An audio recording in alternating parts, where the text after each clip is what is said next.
Hello, my loves, and welcome back to the Luvbites by Dr. Tara podcast. It's the new year. Is it new year, new you? Ready for some sexual exploration and sexual wellness with Dr. Tara? I think so. So, today's episode is a little bit different because this is season 3, and I want to start it off with something that I've never done before, which is just me answering all of your questions. Well, to be specific, I'm answering 15 questions from you from Instagram. So this is directly from you to me to you. So, without further ado, I have my producer here with me, my Gen Z producer, Mirabella. Mirabella has chosen 15 questions from Instagram that you guys asked me that I'll be answering in this episode. Let's go. B asks, what are your top 4 positions? Number 1 is doggy with the vibrator on the clit combo, because then you can come clitorally and vaginally and at the same time. So it's a pro move. Number 2, I would say lifted missionary. So missionary with pillow under the butt. Number 3, even though a lot of people don't like it, I actually find it interesting and sexy. It's 69. The trick is like not doing it at the same time. It's like being in the 69 position, but taking turns like a couple minutes per person to like give or receive fully. I think 69 is incredible. It's just sexy. And then the 4th one, I would say, is cowgirl. I mean, for women, cowgirl allows us to really control like where the stimulation goes. There's also a lot of like rubbing the clitoris when we ride. So there's stimulation from that. As you guys know, if you've been listening to Dr. Tara, you know sex ed pretty good, so you know that the clitoris has over 10,000 nerve endings. The clitoris is the same as the penis. So anything that stimulates the clitoris is good. So those would be my top four positions. Vishwal asks, I want to know which is the dirtiest, wildest position. The dirtiest is poop play. Okay, the hottest position, I don't think it's top 4, but it is definitely hot and dirty, is getting fucked from behind while standing on a balcony. He's like fucking me from behind, like playing with my boobs and like my clit and all that, and like fucking from behind and like on the balcony. So it has like exhibitionism vibes.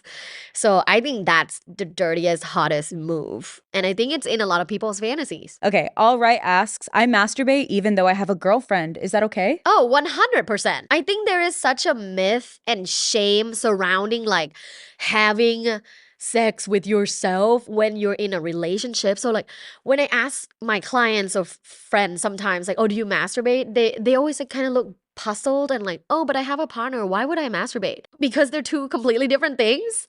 You can have sex with your partner and masturbate and fucking enjoy both.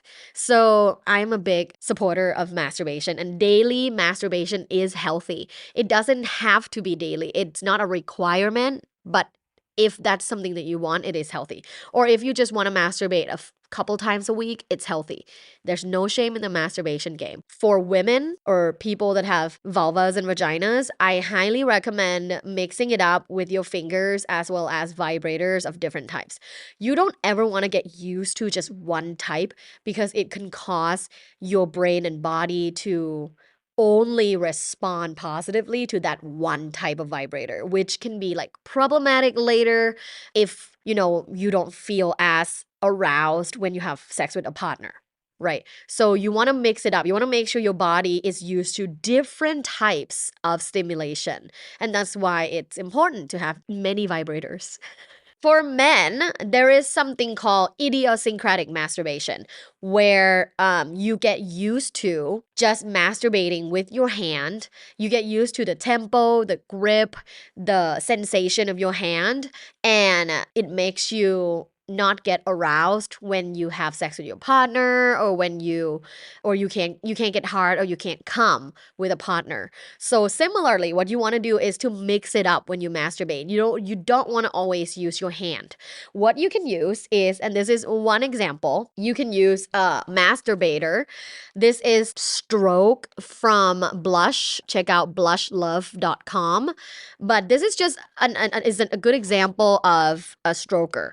So here we have a stroker. This one from Blush has a hole like for your penis, and then it has different vibration function. So it has 10 vibrating functions, 5 different speeds, 5 different patterns, and the inside chambers inside the hole is textured. So it should feel kind of like a vagina or butthole, whatever you prefer. It's a technology called Purio, revolutionary super soft silicone. So yeah, definitely check out blushlove.com for this masturbator for men. For more affordable options, there are also like the eggs where you can like masturbate using the egg. There's other pocket pussies that are cheap. So definitely check out different ways to masturbate so you don't rely solely on the hand. Can you twerk? Yes.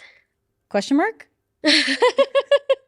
I can, but I don't think it's like if you have to rate it, it's probably like a C plus. Cardi B is an A plus twerk. Megan Thee Stallion as well. But me and like Cardi B or Megan, I'm like a C minus. Justine asks, is it gay that my husband likes his prostate milked? Not at all. The thing is, all men have prostate and some of them like to have their prostate played with. The prostate is a gender neutral body part that all males have. So just because you like stimulation in certain body parts, it doesn't say anything at all about sexual orientation. You're only gay when you like men.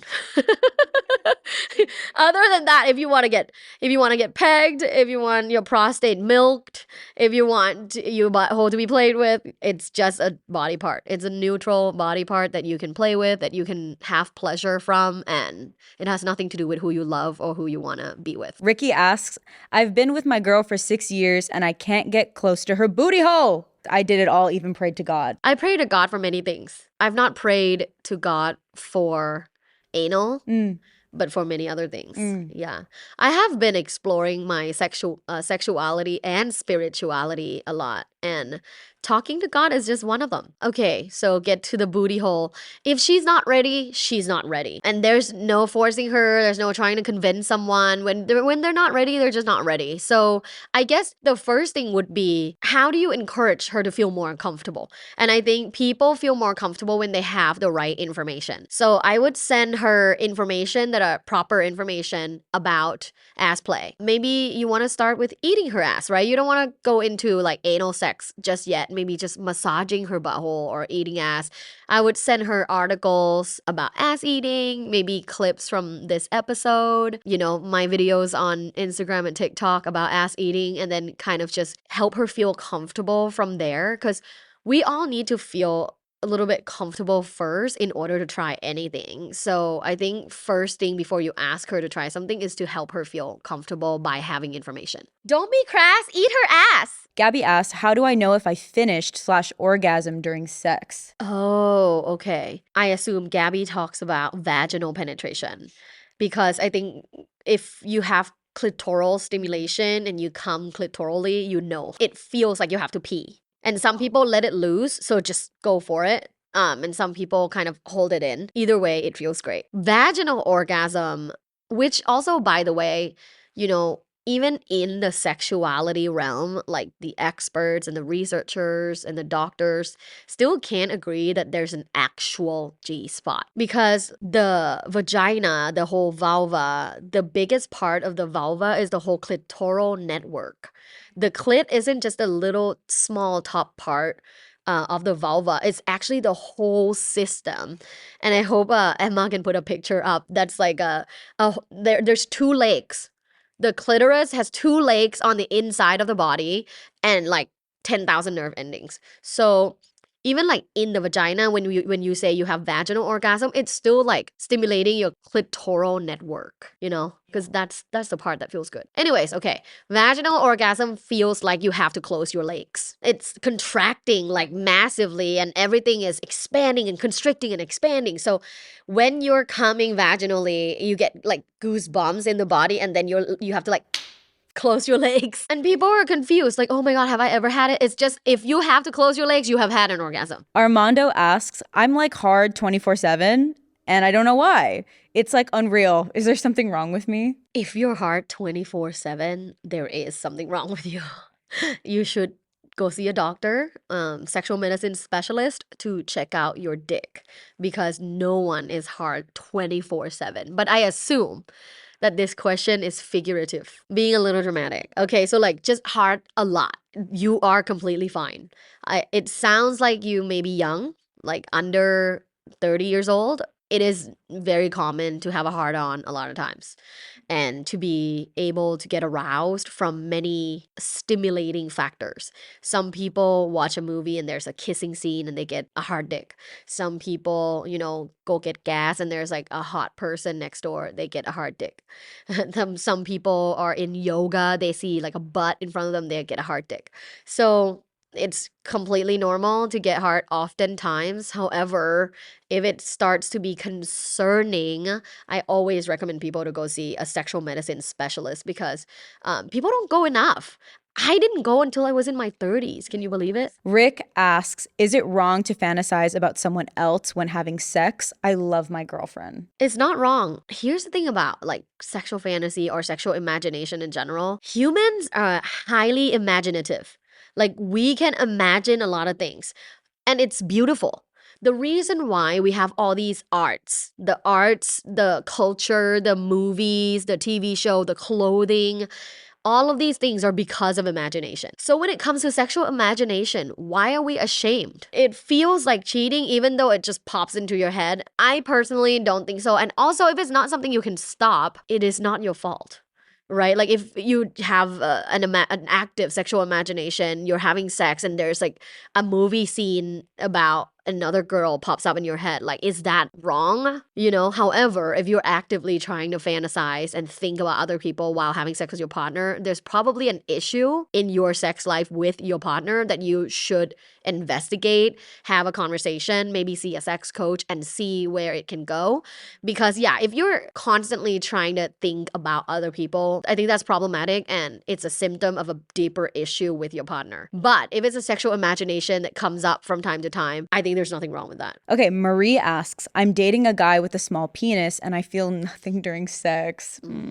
What should I do? That happens a lot because there are a lot of men with small penises. Okay, there are 3 things you can do. One is have a conversations about the things that stimulate you.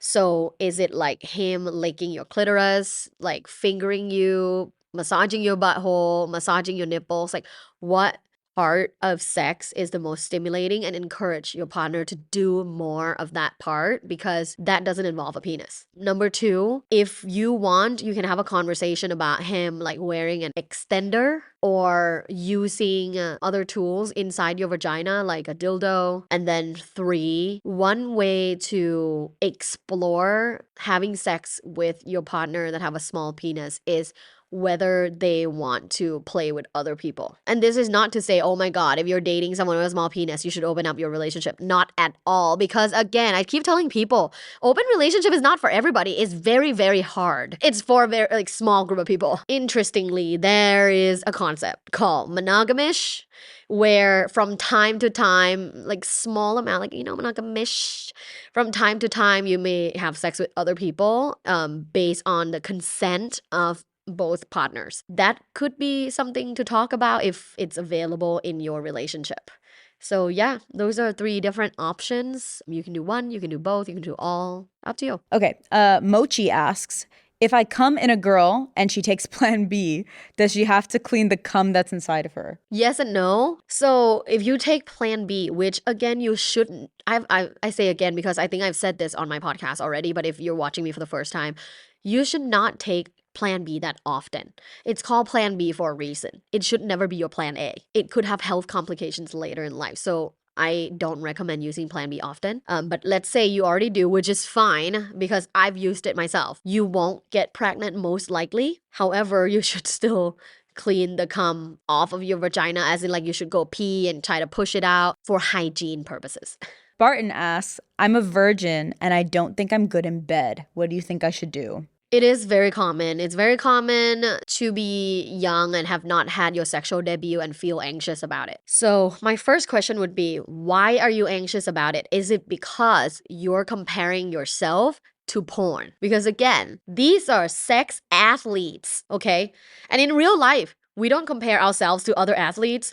I don't compare myself to how strong I am versus Serena Williams. You know, like I don't compare the other parts of myself. Like I don't compare my cooking with a professional chef. So why would you or I or us compare ourselves with a porn star? They're athletes. So yeah, like the first off is to work towards understanding and accepting in your head that you are not a porn star and you don't have to be, and you don't have to look like that or having sex like a porn star. So that's first. Second, I would say watch educational porn. In order to feel less anxious about having sex for the first time, you have to know more. And to know more, it's to read more, it's to talk to people more, watch Dr. Tara, Luvbites by Dr. Tara, and to, if you want and if you can, watch educational porn. The first time I watched an educational porn video was, I'm not gonna say his name, he's an educational porn star, is known for putting out educational porn content, and I was watching it for squirting. He was showing how to warm up a body and how to insert fingers and how to like help her squirt from fingering, and how women can also like prep their body to like squirt. So I was watching that video and I learned a lot about how like the body functions, what are some of the synchronicities that have to happen. So it was actually really helpful and educational, because before that I had no idea what's going on when you squirt and how do you get there. So it was very helpful. So I encourage people to do that, and you can look it up through, you know, Google, and there's a lot of sites that do educational porn, so you can kind of go from there. But yeah, long story short, the more information you have, the more likely you're going to feel more confident and ready to go for it and have that first one. And again, you have to remember, usually the first time for people is not going to be the best sex they've ever had. Ken asks, what is a good way to ask your partner about a threesome? It's always been my wildest fantasy. I think that involving a third person into your sexual relationship can be very difficult if you in your relationship it's always been heteronormative and extremely monogamous.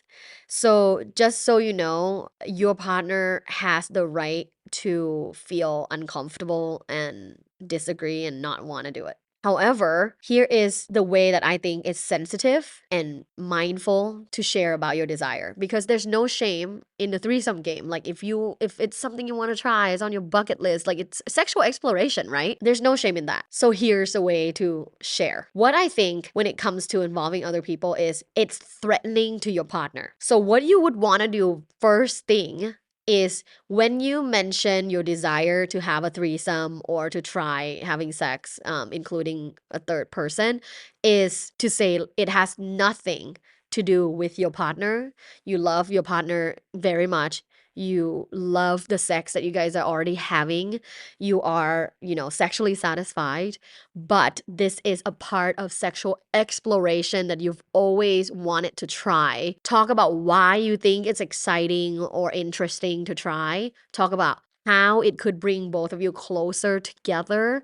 So talk about it in terms of a mutual activity, not just like, I want this, you should want it with me. It is hurtful. Yeah. Whenever you bring it up, just like, I want to try a threesome. Like, why don't you want to try with me? It's like immediately blaming your partner, and your partner feels threatened, and then no one comforts your partner, right? You want to make your partner feel comfortable before you ever try anything. Dan asks, will using a butt plug on her while having vaginal sex make her come harder? It could make her come harder, but it's hard. A lot of women that I've talked to can't come from anal sex. They explore because they think it's fun, it's new, they want to please their partner, and many other kind of other benefits, but they don't come from it. Some do come from it, which is I'd say very lucky, but it is possible to use a butt plug that's vibrating and then have penetrative sex, and for her to have a combo orgasm. Okay, now we're gonna go into a game. So this game is called Slap or Clap. It's like if a fan asked you this question in person, what would you do, slap or clap? Okay, so if they ask you, Tara, would you do OnlyFans at Heidi Lau? What's Heidi Lau? It's a hot pot place in LA. Slap, because I don't want to be banned from Heidi Lau. I love Heidi Lau and I would always go forever. So no, slap. Nothing wrong with OnlyFans, by the way. I appreciate OnlyFans creators. Someone yells, can you record yourself having sex and post it during your TED Talk? Slap, because again, I'm a sex educator, not a porn star yet. They ask you, would you rather have mango slices stuffed in your pussy or bread stuffed up your ass at Art Basel? Ooh, wow, both. Yeah, clap. Clap, clap, clap to mango in my pussy and bread up my ass. Yeah, is it a gluten-free bread? I guess. I don't Okay, know. yeah. Then yes, you can shove it up my ass and hope someone eats it out of there too. They ask you, do you eat ass in Thai in front of your mom? Clap. Really? I had to think about it, but clap. Okay. Because yes, let's normalize ass eating. Lots of people enjoy it. As long as you stay hygienic, girlies, you're fine. And also, my mom should be okay with it. They ask you, is 7 inches okay? And also, have you been with someone Hispanic? And have you have a pretty nose in the DMs? Is this a real DM? Yeah. Slap. What's the whole thing again? Is 7 inches okay? And have you been with someone Hispanic? 7 inches is okay. And you have a pretty been with nose. Someone Hispanic. And I have a pretty nose. Thank you so much. But yeah, all of that is kind of weird. Start with the cute nose. I like that. I like compliments. Let's do 5 quickies with Dr. Tara. Okay, number 1, having sex in the shower. Fuck yeah. I do it, but also water is not lube. So like having sex in the shower, it doesn't mean like your pussy is gonna get slippery. It's the other way around. Water is friction. So what you want to do is actually like use lube in the shower. Okay, number 2, giving a blowjob in a house full of cats. Fuck no, I can't. I'm allergic to cats. Like my throat would close up. I can't like give a blowjob. My nose would be running. My eyes, I would be crying. Like my eyes would puff up. Like I look like that like little Michelin ball, like the white Michelin. You know Michelin? The Michelin Man? The Michelin Man. I look like that. Would you want that person to give you a blowjob? Number 3, he's a 10, but he says he hates Thai food. Oh, fuck no. 0. 0 immediately. Anyone that hates Thai food is not attractive to me. Okay, number 4, just you and Brent at a sex party with all of your past lovers. No, I can't do it because I've had some shitty past lovers and I would not want to revisit them again. I feel like that's relatable for most people. All right, number 5, last one. Spill the tea. Oh, I don't think you're gonna do this. Let's see. Number 5, spill the tea on who yelled at you during the filming of Celebs Go Dating. Don't name names. I can't name names, but there is a certain older individual that was very upset with my sex positive comments. And it got a little bit out of hand, but everything was under control and everyone's fine. Can you give like a little detail? Well, you know, it's Celebs Go Dating. It's a TV show in the UK that I was on. I'm a sex expert and a coach and a matchmaker. So we matchmake celebrities with non-celebrities. And one time, you know, during a situation where the celebrity did not like the person we matchmake them with, they were very upset. And I jokingly, and anyone that knows me, I joke a lot, right? Like I jokingly said, oh, maybe ask it like to spice it up, like because conversation was so boring. Maybe ask like, what's your favorite sex position? And they snapped. So there is that, but it was not on TV. So this is a little tea. Thank you for sharing. Yeah. That was wonderful. So much fun. So much fun. And I always love answering your questions because, again, I want you to know I have this podcast for you.